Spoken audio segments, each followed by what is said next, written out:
Welcome to UU Falmouth's webinar on the psychology of reality.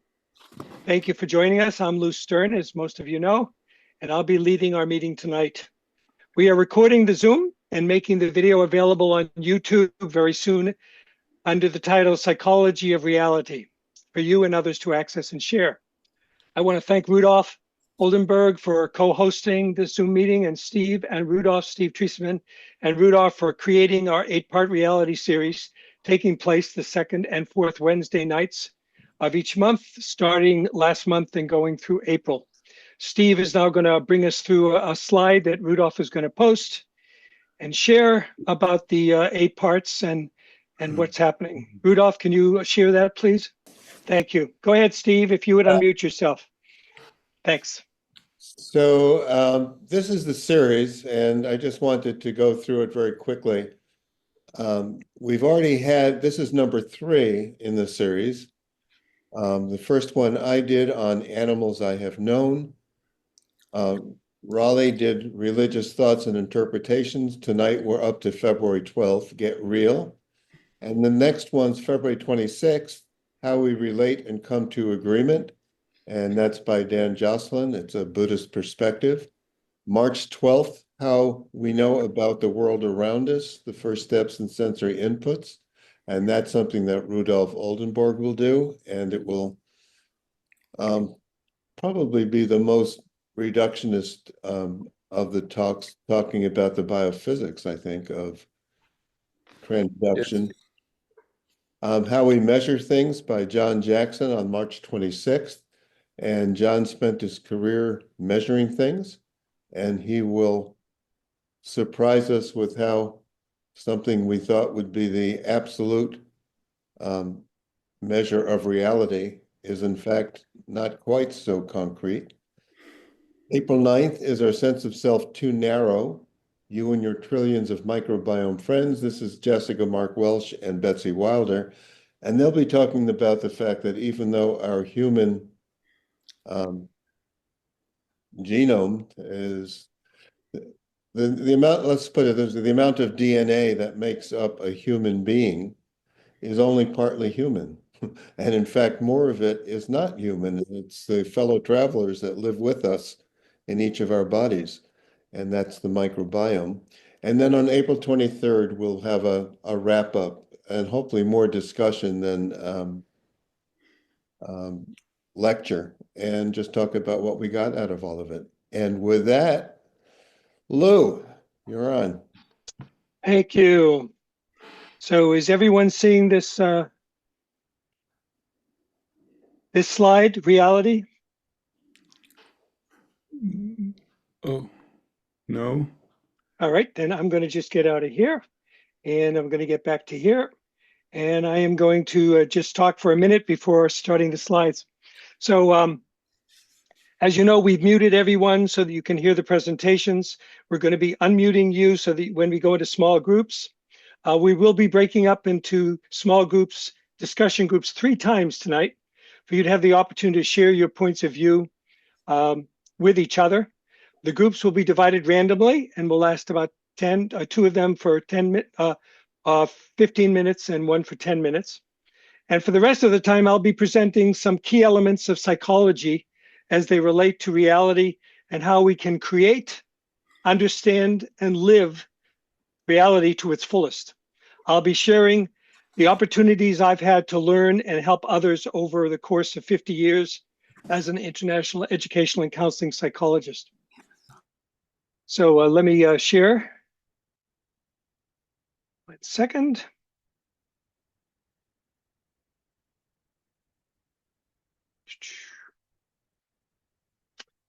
Thank you. All right, you can see that? Nod your head if you can see it. Yes. Okay, thank you so much. So many people assume that there's only one reality, and it is objective and fact-based.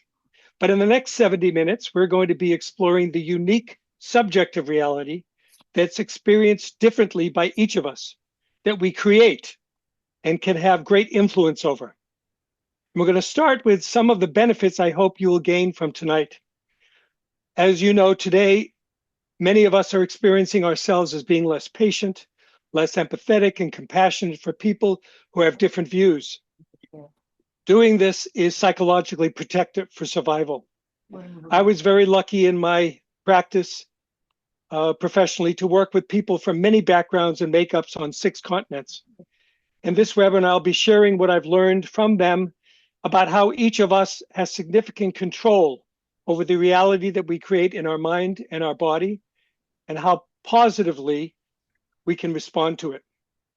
You may be surprised to consider how you can become more aware of and use that control in positive ways for yourself and the people in your life. By the end of the webinar, I'm hoping that each of you can find one or more ways to be more compassionate with yourself and others. That's what's his name? Lou. Okay, I just muted you. Thank you.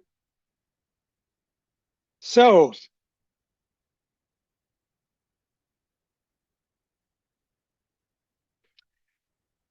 patience, empathy, and compassion.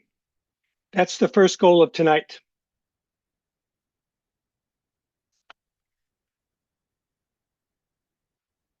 Many people assume that there's only one reality, as I talked about. With threats of the things and people we care about, we respond defensively out of fear. But I'm hoping that people can have more positive expectations, optimism, and resilience by having more control over the reality that we share and experience.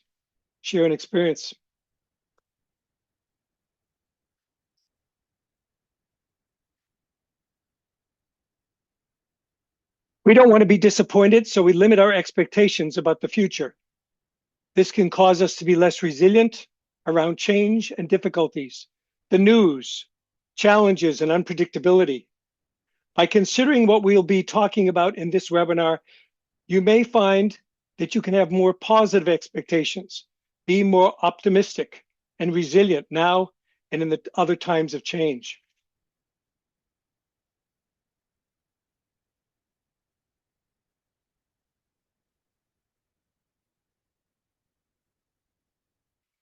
As long as we are alive and open to new possibilities, we can become more hopeful, feel more confident, and experience greater inner peace.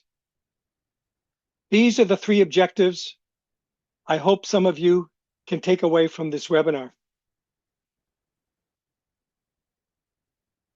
Many of us have taken psychology courses, read articles, self-help books, and tried to apply the principles of psychology to help ourselves and one another. But let's step back for a moment to remind ourselves of the psychology in each of us and between each other that is a core element of our personal and shared realities. Personality is so much bigger than the medical model that has been thrust upon us as to whether we are mentally with it. It is how we think.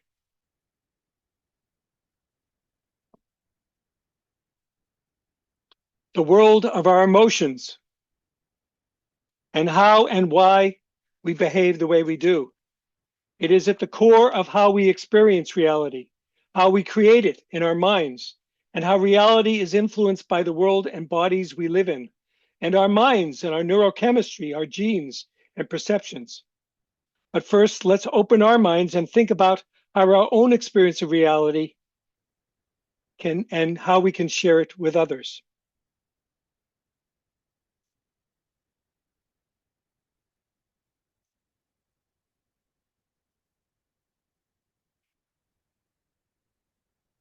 As you look at this reflection of a sunset on Little Sipworset Marsh on Cape Cod, what do you notice?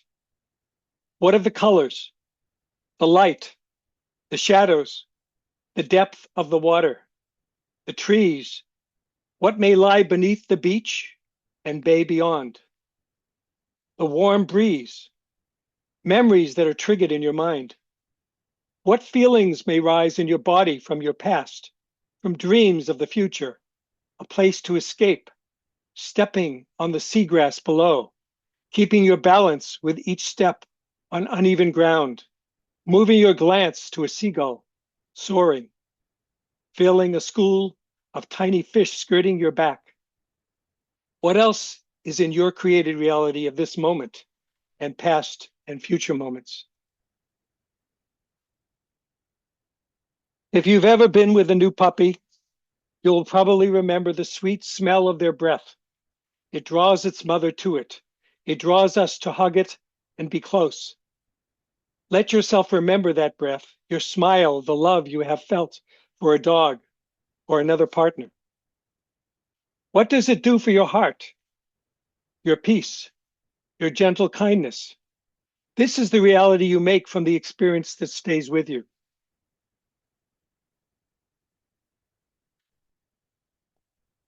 The soft touch of a baby's skin, their warmth and need for holding, the love you feel back just by closing your eyes and thinking back to a moment or time when you held and cared for a baby, creates an everlasting reality that you can recall and share. The tip of the baby's ear, a giggle, a tender longing. Listen for a moment.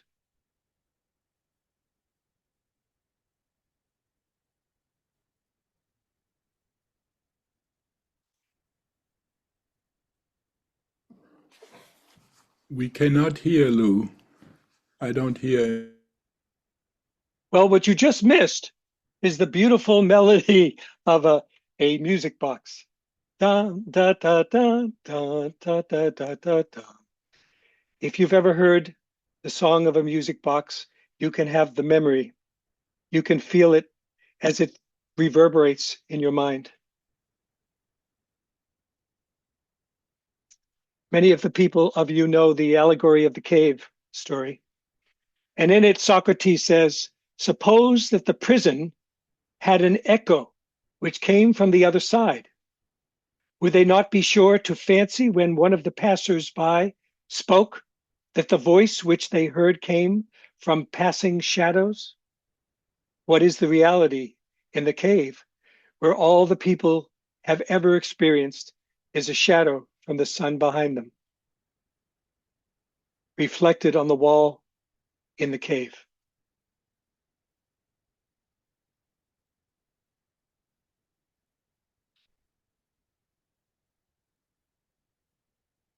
If the sun sets in the western sky, a warming puppy's breath is sweet, the baby's skin so soft, a joyous melody is played on a music box, or a story is written or told, but nobody hears, sees, or communicates the experience to another. Are they real? How do we know?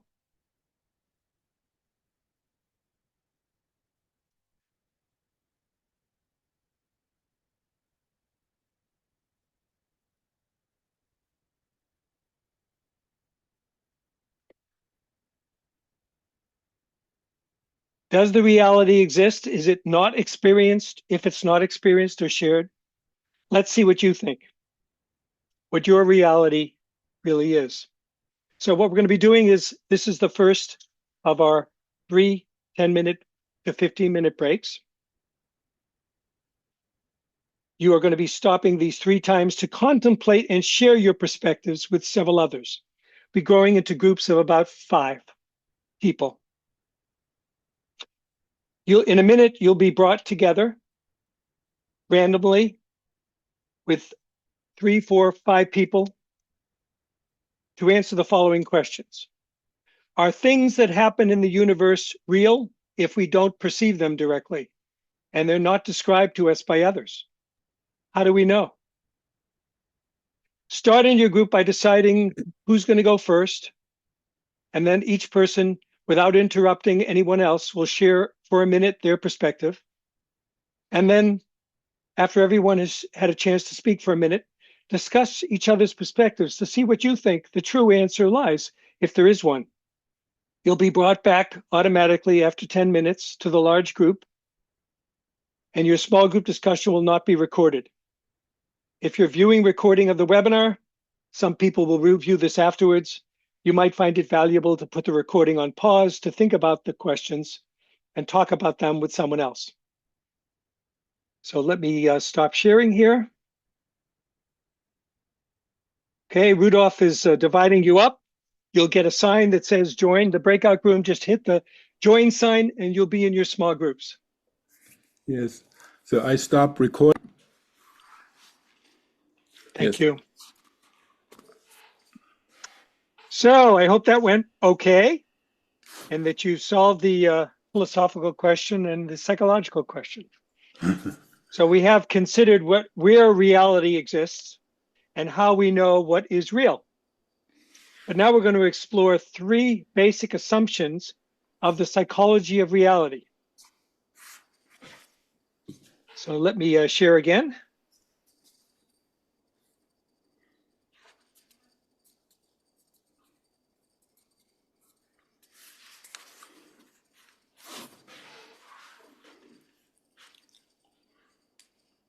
Assumption number one, our reality is what we perceive, what we imagine, and what we feel. So it is not just through our senses, it's also through what we come up with in our heads and what we come up with in our body. So it's either inside or outside ourselves. And the second assumption is that wherever and however we experience reality, it is derived from our perceptions, imaginations, or feelings determined by our individual and shared psychology, including 7 key sources. So let's look at what those are. Our experiences. What are some of the most important experiences in your life that have shaped your view of reality? If you could just take a few seconds to think about that.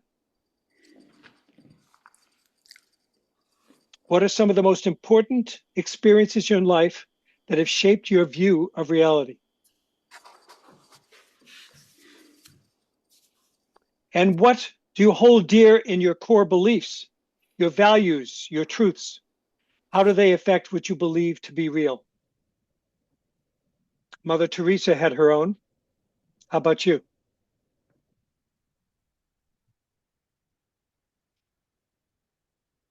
What are the strongest emotions that touch you deeply, drive you to do what's most important to you? Feelings toward others, inner feelings about yourself, emotions about things you experience or do. How do they impact your view of what is true, what is important, what is real? Again, take a few seconds, think about what are those strong feelings you have that form and impact your reality. When you are satisfied, surprised, disappointed, or delighted, they are the standards of reality against which you judge whatever you experience. You get to control what you expect will happen, what the future should hold. And you can change your expectations with experience to make them more realistic or set higher goals. Our expectations are not beyond our control. The more we expect, the more we'll be disappointed. The less we expect, the less we strive. What is that happy medium for you?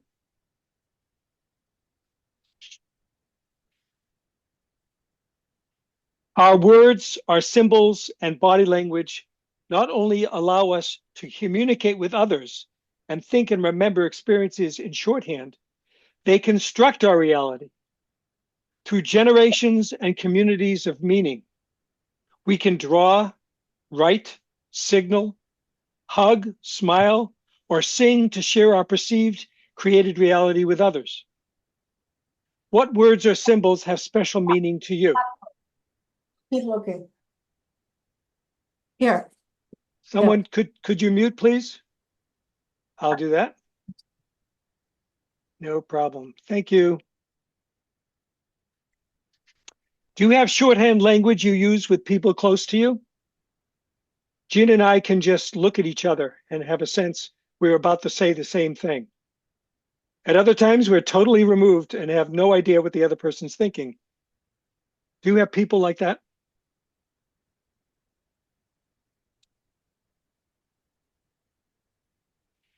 Our memories.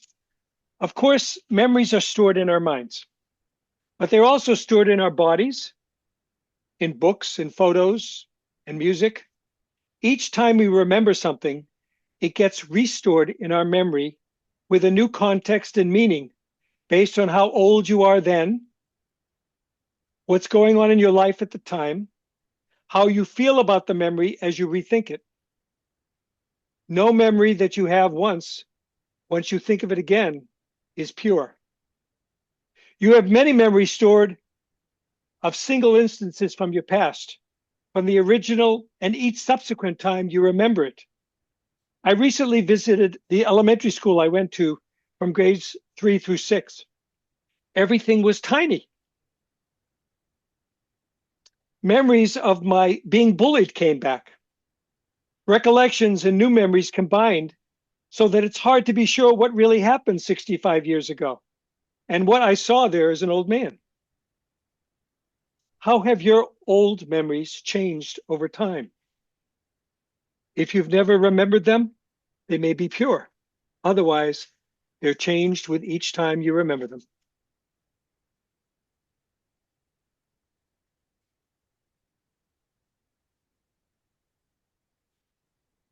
Sorry for the picture. Each of us needs to make sense of our confusing world. To do that, we need to simplify and protect ourselves from conflicting realities. We do this unconsciously by using defense mechanisms to deny or distort contradictions between how we see ourselves, what we do, and how others see us. When Trump was convicted of 34 counts of falsifying business records in New York hush money trial, it did not align with how he sees himself. As he said, "I'm the most innocent man in the history of that country. We didn't do a thing wrong. The real verdict is going to be November 5 by the people." That is called defense mechanism, denial. And denial is not just a river in Egypt. We are not completely alone in our perceived realities. Which individuals or group do you spend time or communicate with who share your values or language, your views of what is real, some shared history in the same language, who you identify with, who you understand, who understand you, and who validate your perspective?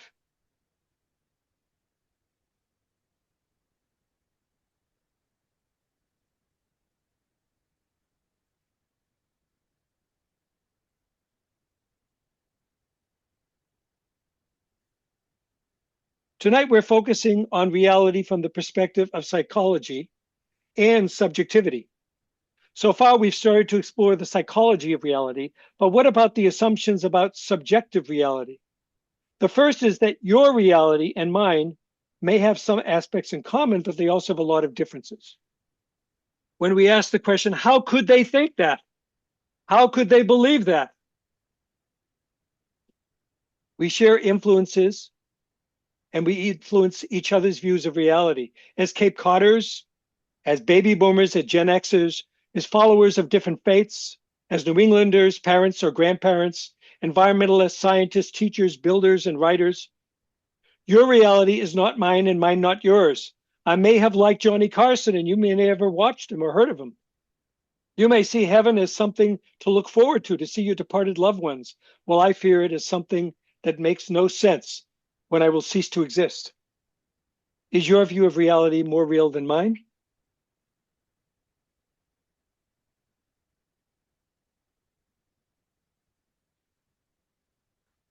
So for our second small group discussion, you'll meet with a different group, this time for 15 minutes. The question's more complex. Please take turns again sharing your individual and group views. This time, the question is, remember this, how does your individual psychology and subjectivity affect your reality today? How is it different from the people around you? We're going to bring back everyone after 15 minutes automatically. Rudolph will let you know a minute before. Again, the discussion question is, how does your individual psychology and your subjectivity affect your reality today? Try to go beyond the surface here. There really are significant differences between how each one of us even imagines that something is real. How does who you are, where you're from, your past, how you think, your language, your values, how does that affect your reality and your subjectivity? And how is it different from the other people in your small group?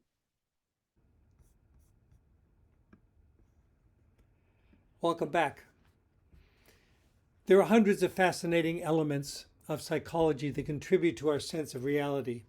Here are 21 that I have found most interesting and valuable in helping individuals and groups understand human nature and the reality that they're facing, deal with that reality effectively, and create new ones, individually and together. Which ones of these facts and strategies do you find most interesting and potentially useful for you?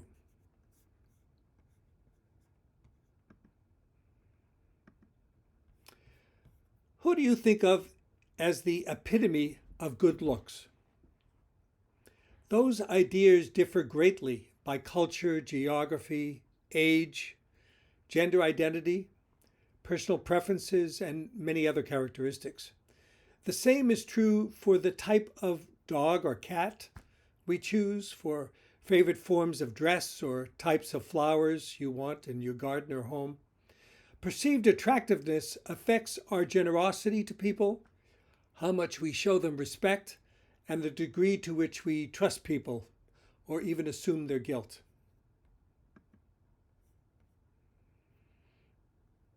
Different personalities perceive music completely differently based on intensity and energy of the music, the emotions that it evokes, and the intellectual and emotional complexity of the music, whether it's punk, hard rock, or metal versus upbeat pop songs or classical and jazz. How do you perceive and react to different types of music? How are your preferences and reactions different from the people you know? And how does that affect your realities when you hear that music or they do? I created this image from a photo of a friend that I've known for 70 years. The image is of a superhero character. The app allows you to imagine yourself or anyone else as a superhero, a wizard, princess, or just about anything or anyone else. How would you imagine yourself in a different world? If you could create a new reality for yourself, where would you be? Who would you be? How would you be? And what would you be doing? Is that imagined world real for you? For others? We have different power to heal ourselves and others. Thank you.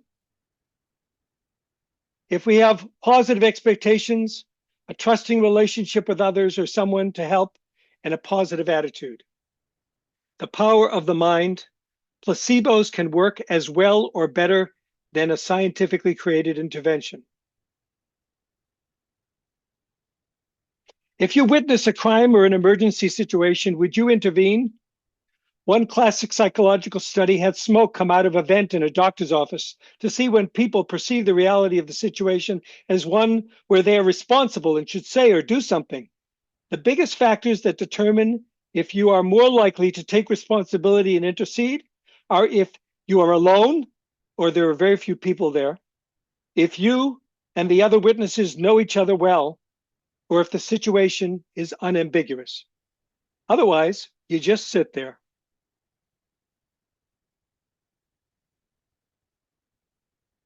Dozens of factors affect what we experience as real and how accurate you observe it. Your hunger, your fatigue, your trust, your responsibility, your confidence level, another person's similarity or difference from you.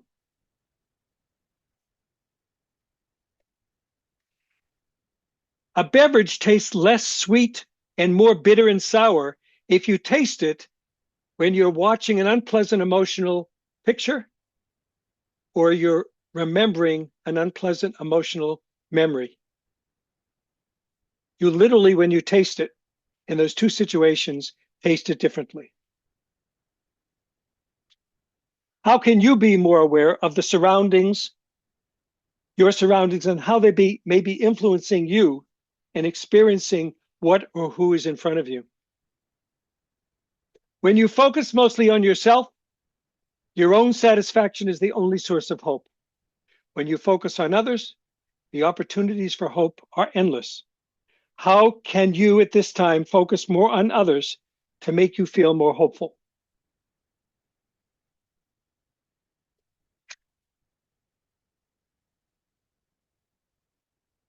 One person feels more self-confident when they see themselves on video, while another person feels worse. I did a research study on this, and I did self-esteem evaluations before people got interviewed on video. The people who felt great about themselves when they saw themselves on video alone in a room of that interview felt even better about themselves, and that lasted a standard deviation higher for more than a week, and in most cases more than a month. But the people who had lower self-esteem to begin with did not feel better afterwards.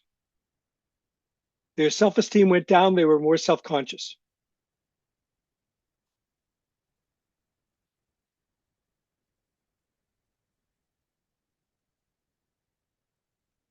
Just go back here for a second. Here we go. Most people are attracted as mates due to their similarities, but it's their differences that often keep them together over time.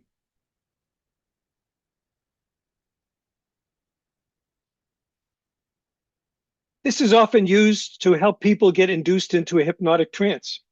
Strong-willed people are much more easily hypnotized to experience and react to reality differently. They're more suggestible, even though they are more strong-willed. Hypnosis is built on 3 steps: relaxation, focus, and suggestion.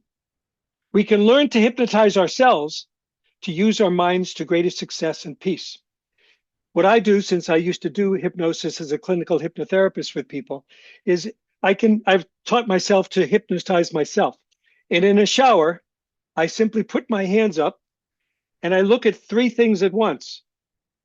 You can see my hands here: my thumbs, my inner fingers, my outer fingers, and what's beyond my hand. By doing all 4 at the same time, your mind goes into a never state, a different state. And by doing that, and then giving yourself some suggestions, like I say, I am calm and serene. I am calm and serene. And I deep breathe, say it to myself in your mind. By doing that over and over, if you practice that for about a month, you can imagine what it might do for you.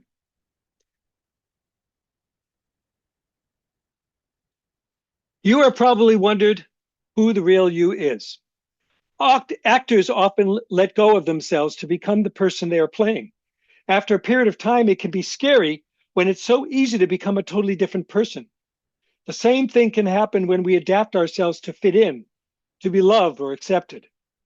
In psychology, one measure of self-esteem is the difference between what we see as our real self and what we see as our ideal self.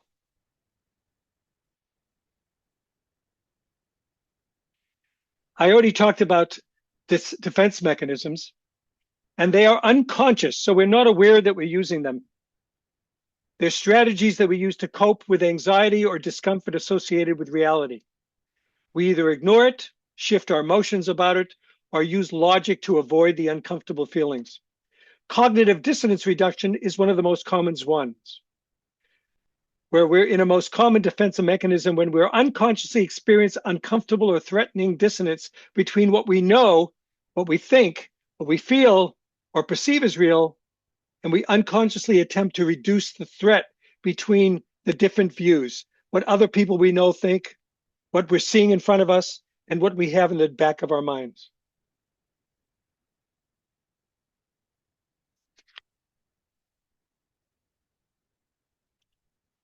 People can change, but most of us doubt that that's possible. I often worked with doctors or corporate leaders who were unliked and untrusted by the people with whom they worked. Within 6 months, one senior investment manager changed how they related to others. They were kinder, more open-minded, more honest, and less intimidating. The toughest part for them is when they came back into the workplace. Usually, others have difficulty trusting that that's the real you. And they should take a chance at trusting, and it won't go back, or they'll get hurt and be taken advantage of. Can you have an open mind to allow people to change? Many people awake from a bad dream sweating, their legs running under the covers, feeling dread. To them, the dream is as real as if it was happening when they were awake. My wife was taught how to change a dream when it's happening to escape the bad feelings and put a different person into it, take her out of the dream, change the plot. I recently learned to stop, face, and resolve my fears during the day more instead of avoiding them, so I had to play it out at night in a bad dream. It really worked.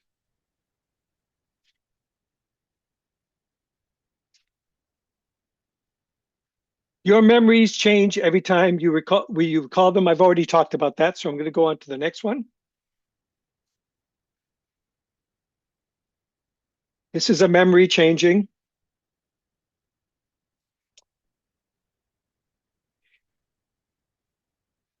We have the capacity to heal ourselves if we convince our brains that it will work. Often when we think a pill or other intervention can help, even if it's only candy, even if we are told that it's only placebo, it can work. And sometimes it helps better than the actual pill. It's more than a positive thinking. When we create a stronger connection between our brain and body, we can reduce our pain, feel better, sleep better, reduce our fatigue, nausea, and even significant impact on other symptoms modulated by the brain. These are my two daughters. When you laugh, you take in oxygen, rich air. It stimulates your heart, lungs, and muscles, increases the endorphins that are released by your brain. It stimulates circulation and aids muscle relaxation, reduces your symptoms of stress. I was visiting my friend Newt, who's 104, at a rehab center this weekend. And he has this ability to make people laugh. When the nurse came over to him and asked, "Do you mind if I take your blood pressure?" he said, "Actually, I'd rather keep it." Here's Newt. If you're getting older, then you are a survivor. You are more resilient. You have less emotional volatility. You understand relations better. You've developed strategies for different situations that bring you wisdom that you can use and share with others. Life expectancy improves with age. The older you get, the longer your expected lifespan becomes, because you've already survived most potential causes of death as younger ages. If you reach 65, for example, your life expectancy at that point is higher than it was when you were born. Every day you're alive is a gift to you and the others around you. What is it about histories, values, perceptions, beliefs, and views of reality that brings about such a divide? How can what we have talked about so far tonight provide any insights? How these two divergent realities in our country right now came to be, and what we can do to come together, survive, and get through time.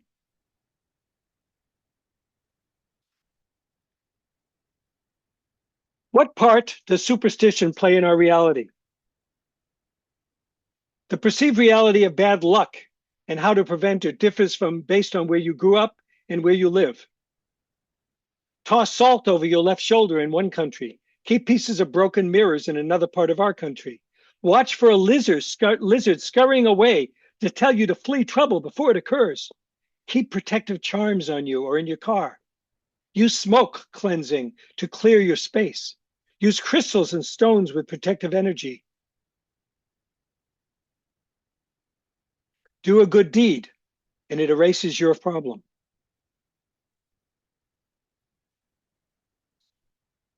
I'm just going to, have any of you seen biofeedback equipment? If you can see me, this is a very simple biofeedback tool. It costs about $100. you can get them much more complex. What this does is it allows you to become conscious of the sympathetic nervous system controlled parts of your body. It will teach you you can focus on a meter or a sound, change the sound or change where the meter goes. And by doing that and practicing it, you can control, in this case, if you hold this up, it checks the amount of sweat you have on your fingers, and that conducts electricity better. The meter goes up or down, and by controlling where you push that meter, your mind can actually control that and reduce your stress. The same thing can be done as is with many practices like meditation, yoga. You can say to yourself, may I be healthy, may I be happy, may I be compassionate and at peace. If you do that at night, you'll be surprised by how much better you can sleep.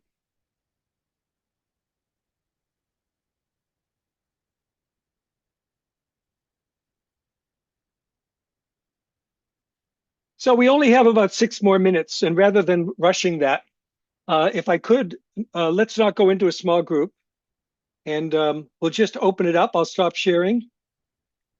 And if anyone wants to ask a question or make a comment or contemplate out loud, raise your hand and unmute yourself. Go ahead, Teddy. Yeah, that was a lot, of course, to take in. And never mind. I still have to process. Somebody else. Sure, go ahead. Okay. Anybody else? Well, I Lou, guess- I'd love to hear an example from your life. In what way? An example of what? Of any of these themes that where you've learned. Oh, sure. So let me give you an example. I have chronic anxiety. I have to take medication for it. I've had it since I was a kid, and it got worse because I got PTSD in my 30s. So I have to do a lot of different things that I took from my practice that really, really work. One is I use biofeedback. 2 is I meditate. I do yoga. 3 is I talk to other people. I go for therapy. It gives me a sense of where I am. I learn methods to sleep better. I take medication. All of those things together, if I keep doing them, really keep me at even keel. I think most people wouldn't guess that I'm a very anxious person. I'm usually really good. The thing going on right now in the country gets to me. So I'm limiting the amount of news that I watch or listen to or read, especially read. Jen and I go through it every morning, and she says stop, and I say stop. But I lead a men's group. A couple people here are in that men's group, and we just check in every week. That really helps. So many of these things, control over your body through your mind, thinking positively.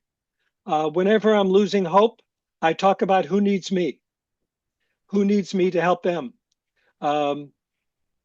There's one of our ministers in town when we learned Trump was first elected, and she was on the green with me. She said, "This is what I was born for," and I believe that. That's what I was born for. I think we're all born to be there for one another. So whenever I'm getting out of hope, whenever I'm feeling anxious, whenever I'm feeling like, what can I do? The answer is go to other people who probably need as much help as I do. Go ahead, Kathy, if you'd unmute yourself.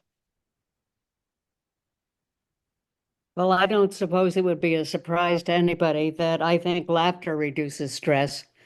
Very often, like down here, I'm a worship associate, and there are over 200 people in the church. And so when I get up, if I can say something funny and people laugh, it reduces my stress, and now I'm okay. And it's the same thing when I'm meeting somebody new. The other day, we had lunch with the Blakes, and I had to go back to my car, and this man with a cane and his wife were walking through the parking lot, and I said, "I'm sorry, the statute of limitations and the amount of people already in here with canes, you can't come in." And And the guy, his eyes got big, and the woman says, "Every restaurant we go to down here." So, That's and great. I can get away with being funny because I'm little, and I'm not threatening. So I can say these things and it works. But it works for me as well as I love the it. What Another one another ten friend, just one second. Another friend of mine has this goal every month. He sends out 60 bad dad jokes, and everyone on his list, he has hundreds of people on his list, and maybe 10 of them are real laughers, but that's all it takes. So then I pass them on to other people who ask me to send them. Everyone has their purpose. Steve, was that you? no, it was It me. was No. Mead. Oh, Hey, sorry, Mead. Go ahead. Kathy and I are on the fourth floor of a condominium here in Florida, and we face the sunsets over trees. And every night that there is a good sunset, we get out there and we watch the sun go down. It's the most relaxing thing. Take everything else out of your mind. It's just this bigger thing that's happening, and it's a beautiful thing that's happening while you watch it. And it's just like a daily refresher. Sweep out Wonderful. webs. And it Love it. happens every night over and over again. Anybody else? Go ahead. Teddy, if you'd unmute.